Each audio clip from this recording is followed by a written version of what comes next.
Taiwo Bose was only a baby when her parents had to make the hardest decision of their lives.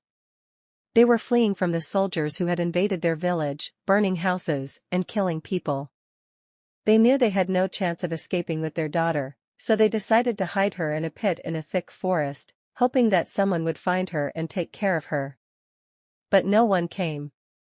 Taiwo Bose was alone in the dark, crying and hungry. She thought she was going to die, until she heard a soft growl and felt a warm tongue licking her face. It was a wolf, a mother wolf who had lost her own cubs to the hunters. She sensed the baby's distress and decided to adopt her as her own. She carried her to her den, where she nursed her and protected her from the dangers of the wild. Taiwo Bose grew up among the wolves, learning their language and their ways. She was happy and free, unaware of her human origins. She loved her wolf family and they loved her back. She was the leader of the pack, the bravest and the smartest. She could run faster than the wind, hunt better than the eagles, and fight harder than the lions. She was Taiwo Bose, the one who had come up victorious. One day, when Taiwo Bose was a young woman, she saw something strange in the forest. It was a man, a human man, who looked like her but wore strange clothes and carried a metal stick. He was lost and scared, and he stumbled into the wolf's territory.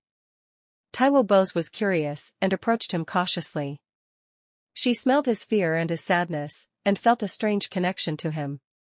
She decided to help him, and led him to a safe place where he could rest and find food.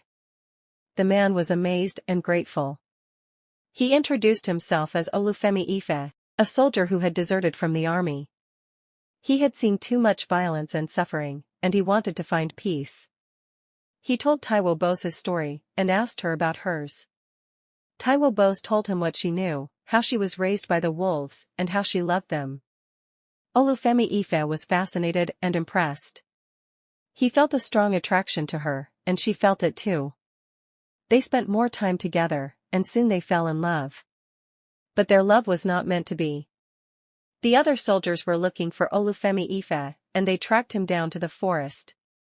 They saw him with Taiwo Bose, and they thought she was a wild beast who had bewitched him. They attacked them, shooting at them with their guns. Taiwo Bose and Olufemi Ife tried to fight back, but they were outnumbered and outmatched. Taiwo Bose was hit by a bullet, and fell to the ground, bleeding.